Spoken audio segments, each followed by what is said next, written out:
as per the data, over 30% of PhD holders, not even holders, students are dropouts.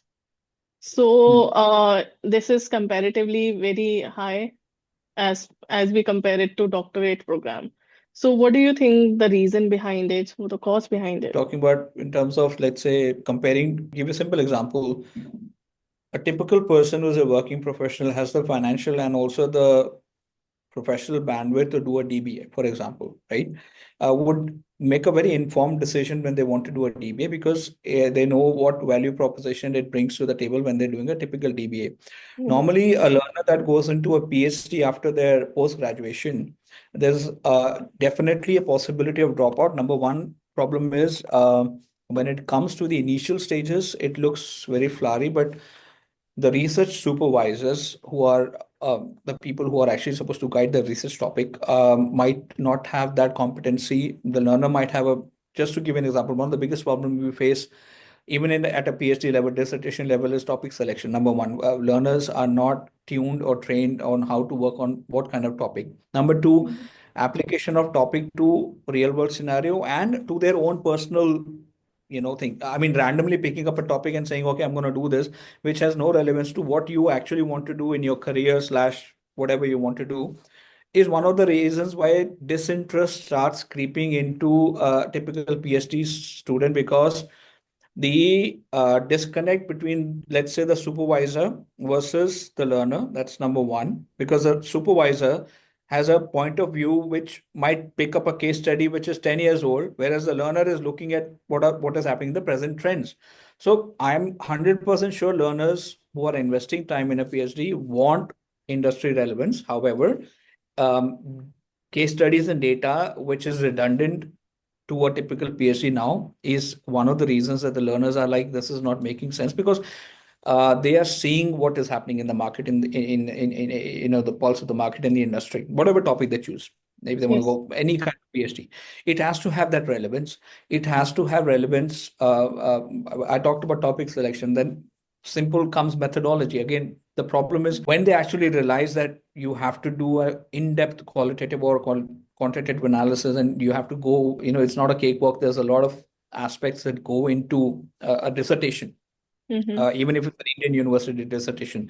And how do you actually come to a hypothesis, or how do you actually create? So when the chunk of the work is exposed to a learner, a lot of them realize they don't have the bandwidth to actually do it.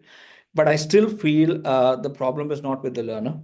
If they are oriented, inducted, and sensitized in the starting of the PhD program really well, and they are given a milestone based check on each point of the so-called PhD journey, you will not Mm-hmm. see dropouts. And the supervisors or professors who are dealing with them and universities have to be very mindful of making sure that the learner, it has two perspectives. Learner is picking a topic which has relevance and is doable, not a broad topic which might cover four PhDs. We all know that topic has to have feasibility of, how do we make it actually researchable? Is it a doable? Number two, if you randomly pick a topic for the learner and the learner says yes, that is just like, rote learning that we do in CBSE.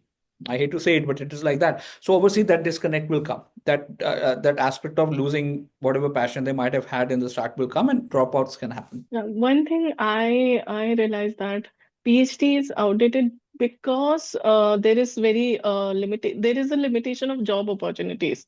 If you pursue a PhD program in India, Hmm. you get into a college as a professor or something, but you don't have other job opportunities. Whereas after pursuing a DBA program, you can get into a corporate, or you can become a CEO or CFO, CXO. So I this think is this something. Yeah, you're right. See, this is a cultural nuance for subcontinent. It's a cultural, you can say, a challenge that we're facing in the subcontinent, predominantly in India. India, we're not a research-oriented country. We do not believe in research. We do not value research, especially action research. Therefore, um, if we talk about the rest of the world, even the developing world, if you talk about any country, if even if you pick up from the APAC region, or you look at not just, I'm not talking about European or UK countries. Um, lot of countries where people are PhD holders have an aspect of going into research and development and actually getting into a line of area where they can actually use their research and actually get a job and build on it in a really good way. I'm not just talking about it from a scientific perspective. I'm Mhm. talking about the fact that if I do let's say a PhD which is related to fintech, I would be picked up by a very good financial tech company, because they need that kind of a data analyst to actually look at how to actually create that thing in the future. Unfortunately, our industry, in most of our verticals in our industry, we're not realizing the value of PhD, which is a vicious cycle, because the student realizes that the industry doesn't value it. The industry realizes we can make do with a typical MBA kind of a guy. Mhm. We don't really need, the misconception is that it is research. So they feel that it's theoretical knowledge.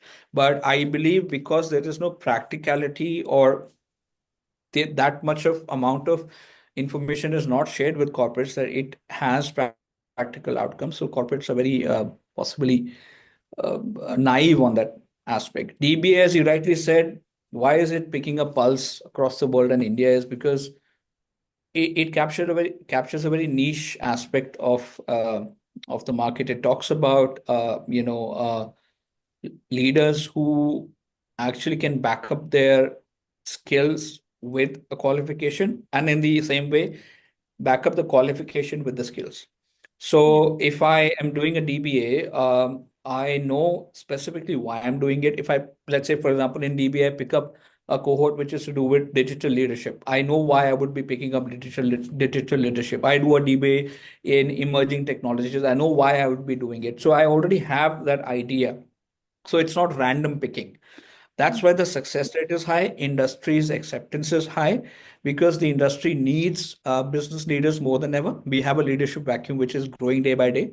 And obviously, from the perspective of ethical aspects of leadership, which has again become a big aspect of business administration from the ethical perspective, given the aspect of AI. We are looking from an industry point of view, a lot of more leaders coming out who understand the ethical implications of artificial intelligence when it comes to leadership practices. And I told you one point which links back to a very pertinent point, is the sustainable factor.